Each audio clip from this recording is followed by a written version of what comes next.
Bonjour, bonsoir, chers toutes, chers tous. Bienvenue dans cette nouvelle capsule.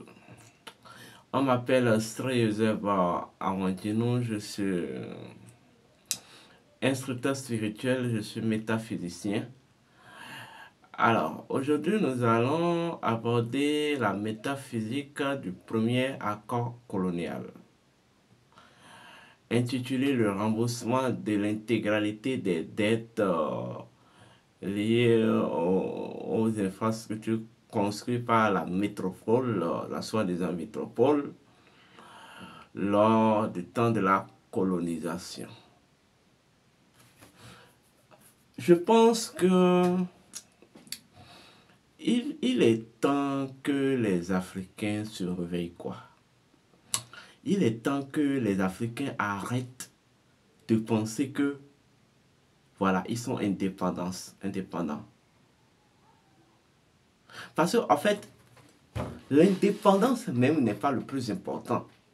Mais ce qui est le plus important, c'est la souveraineté. Là, tu me comprends. Mais en réalité, la souveraineté ne dépend pas forcément d'une décision politique. La souveraineté, elle est d'abord identitaire et spirituelle. Donc, le pouvoir politique est juste, en fait, l'exercice, vous voyez, de la fonction souveraine d'une terre, d'une république, d'une société et autres. La souveraineté est essentiellement une question d'identité. Autrement dit, lorsque vous colonisez quelqu'un et vous prenez en otage son identité, quel que soit le moyen par lequel vous lui donnez une soi-disant indépendance politique, il n'est pas indépendant. Parce que c'est l'indépendance passe d'abord par en fait la reconquête de la souveraineté, mais qui est d'autres identitaires, donc qui est d'autres spirituels. C'est d'abord ce qu'il faut comprendre. Alors, avant même de continuer, je tiens à vous rappeler vos devoirs. Vos devoirs, c'est de vous abonner. Vos devoirs, c'est de liker la vidéo. Vos devoirs, c'est de partager la vidéo et de poser vos questions en commentaire. Toutes les terres disposent d'un principe premier. Chaque territoire dispose de son principe premier. Et dans chaque principe premier se trouve une forme de lumière, une forme en fait d'impulsion lumineuse. Et cette impulsion lumineuse naturelle à chaque principe, c'est ça qu'on appelle la souveraineté. C'est la souveraineté qui engendre toute forme d'émergence, d'émancipation. Donc on ne peut pas parler de la souveraineté d'un peuple, d'une nation, d'une république, d'un royaume,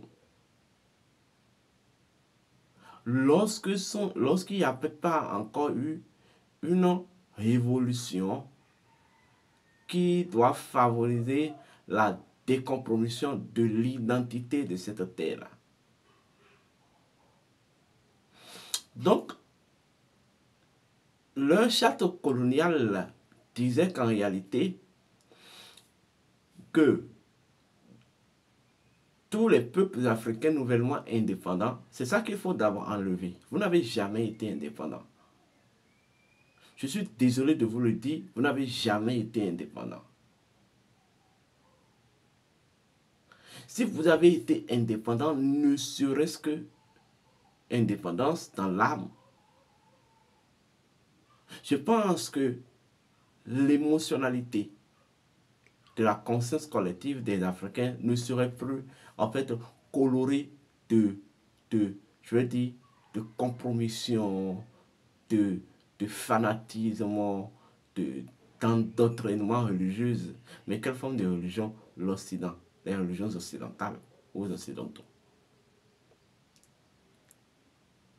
Donc quand il vous parle d'une dette à payer par rapport aux infrastructures construites au cours de la colonisation, ne pensez pas que cela concerne un montant. Non, ça ne concerne pas des montants. Pas véritablement ça. Ou autrement dit, les histoires de montants viennent après. Quand il parle de dette, il parle de l'ensemble des efforts qu'ils ont fournis sur le plan émotionnel, sur le plan en fait mental, psychique, sur le plan actionnel,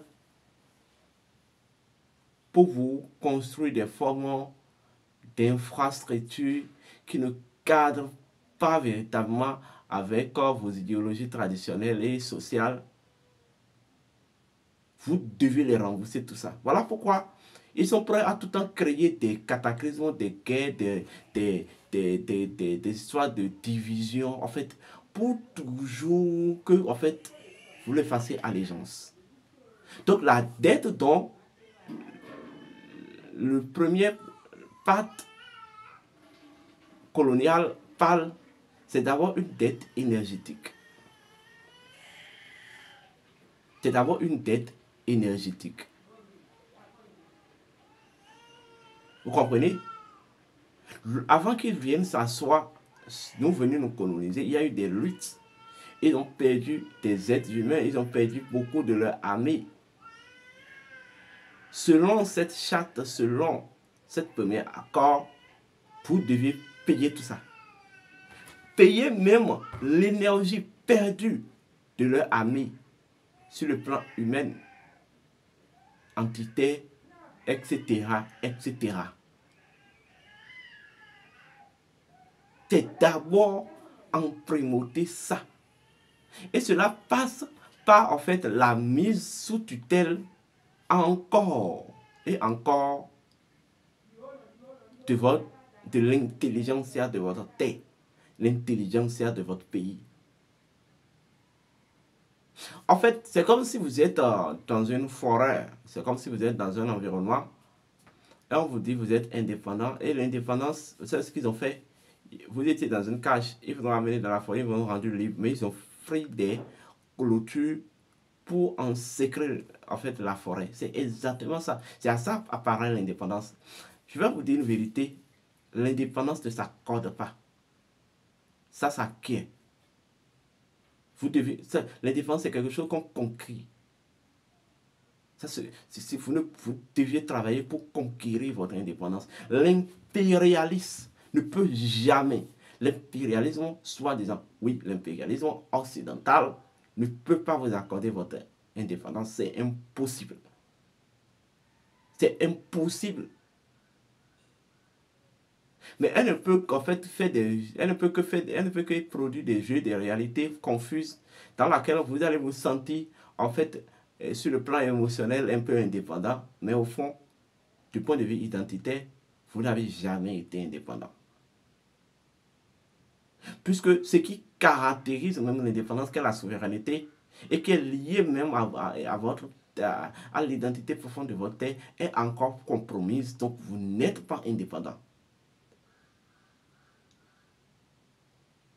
Ce qui s'est passé en 1960 pour le coup d'État a été juste un mécanisme de transition pour rentrer dans une nouvelle phase de dépendance. Parce qu'ils savent qu'en réalité, l'Afrique, sa population, ses ressources et tout, constituent, quoi qu'on dise, une matière en fait importante dans l'équilibre du monde. Et comme ils ont comme aspiration de dominer le monde pour toujours, ils se sont dit le mieux pour nous, c'est de balkaniser tout ce continent qui constitue une matière première humaine, je vais dire minière, voilà, vibratoire et autres, sous notre tutelle. Jusqu'à ce matin, les Français, dans leur petite tête, dans les tout petits artères qui relient leur cerveau, n'ont jamais imaginé un seul instant vous rendre libre. Vous savez ce que c'est que la liberté? Mais la liberté, c'est en fait la sublimation, la dimension sublime de la pureté. Quand on dit que quelqu'un est libre, c'est qu'il a accédé véritablement à la dimension sublimée de sa pureté. Est-ce que vous comprenez? Si vous dites, à partir du moment dont vous êtes, l'Afrique est encore gangrénée de néocolonialistes, de néo-impérialistes, de ces nègres de salon qui sont toujours à la saute de l'impérialisme occidental, l'Afrique devient impure, donc par conséquent non indépendante.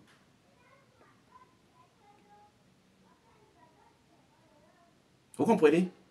Donc, en fait, la conquête de notre liberté, de notre indépendance, doit passer d'abord par une révolution qui doit en fait rééduquer la population. Et cette rééducation doit permettre de purifier.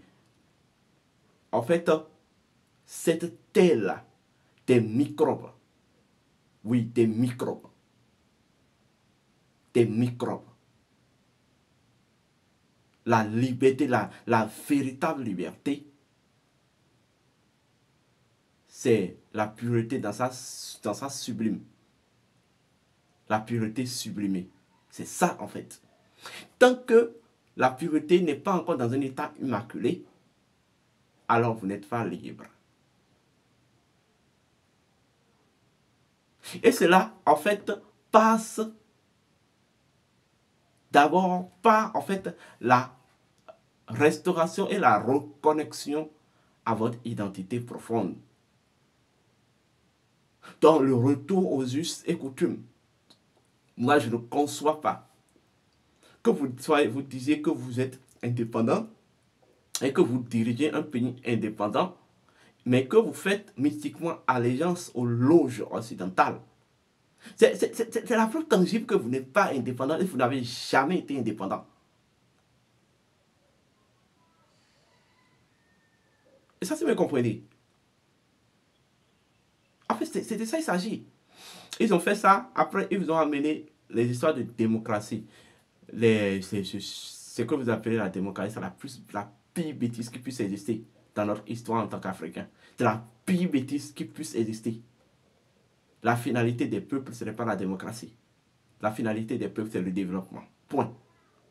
La finalité des peuples, c'est la convergence et l'unité. Point. L'Africain dans sa nature, l'Africain dans son identité s'en fiche.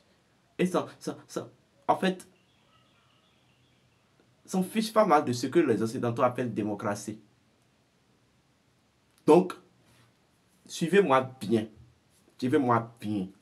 Il est temps que vous compreniez. La dette coloniale ne concerne pas d'abord les reliquats ou bien en fait un retour d'investissement financier. La dette coloniale concerne d'abord une extraction de vous de tout cette capital énergétique et spirituel qu'ils ont déployé pour vous coloniser. C'est ça en fait. Les émotions qui ont été déployées. Vous pensez que l'argent peut acheter des émotions?